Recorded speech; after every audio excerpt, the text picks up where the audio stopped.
আগের ভিডিওতে আমি বলেছিলাম পনির, পটল আর আলু দিয়ে একটা নিরামিষ রেসিপি শেয়ার করব, সেটাই শেয়ার করছি, দেখে নাও। কড়াইয়ে অল্প তেল নিয়ে নিয়েছি, তাতে একটু জিরে ফোড়ন আর একটা তেজপাতা ফোড়ন দিয়ে এবার একটা মশলা দিয়ে দেবো। মশলার মধ্যে রয়েছে আদা, লঙ্কা, জিরে, একটু টমেটো আর একটুখানি পোস্ত, সেটাকে জল দিয়ে একটু গ্রেট করে নিয়েছি মিক্সিতে, এটা দিয়ে দিলাম। এবার দিয়ে দিচ্ছি একটু হলুদ আর স্বাদ অনুযায়ী একটু নুন দিয়ে এটাকে ভালো করে একটু নাড়াচাড়া করে নিতে হবে। এবার তোমরা চিনি দিতেই পারো, কিন্তু আমি খাই না চিনি, তাই আমি দিচ্ছি মিছরি গুঁড়ো করে, গুঁড়ো দেওয়া যেতে পারে। আর দেখো, আমি একটা ভাজা মশলা বানিয়ে রেখেছিলাম, আমার ভাজা মশলাটা শেষ হয়ে গেছে, আবার এটা রিফিল করতে হবে। আর এখানে দেখো আমি পটল আর আলু ভেজে রেখেছি, তো সেটাই দিয়ে দিলাম।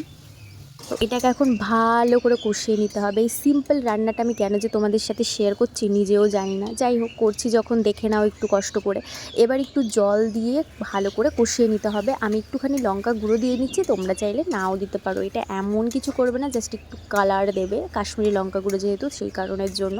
তো অল্প অল্প জল দিয়ে এটাকে ভালো করে কষিয়ে নিতে হবে, কষিয়েই যেতে হবে, কষিয়েই যেতে হবে যতক্ষণ না তেল ছেড়ে দিচ্ছে।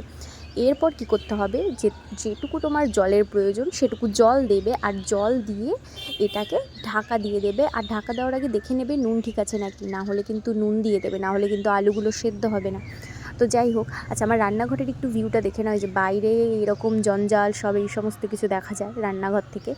তো একটু ডান্স করে নিচ্ছিলাম রান্না করতে করতে, তো তারপরে ভাবলাম একটু টেস্ট করে নিই ঝোলটা কেমন হয়েছে, তাই একটুখানি ঝোল নিলাম, একদম দুফোঁটা পড়েছে দেখো। ওটা টেস্ট করে আমি বুঝে গেলাম, ওহ অসাধারণ হয়েছে। আর এই অসাধারণটাকে আরও অসাধারণ করে দেওয়ার জন্য দিয়ে দিচ্ছি সানরাইসের শাহি গরম মশলা গুঁড়ো। সানরাইস রান্নায় আলাদা মাত্রায় এনে দেয়।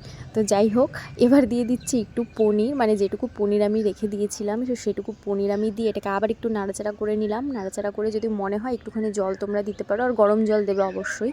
তো দেখো এখানে ফুটে ফুটে গেছে, ঢাকা দিয়ে দিলাম, বন্ধ করে দেবো গ্যাসটা। আর তারপর গরম গরম ভাতে এই টালে ঝোল দিয়ে সুন্দর করে মেখে খেয়ে নাও, আর নিরামিষ খাবারের এক অন্যরকম টেস্ট অনুভব করো। টাটা।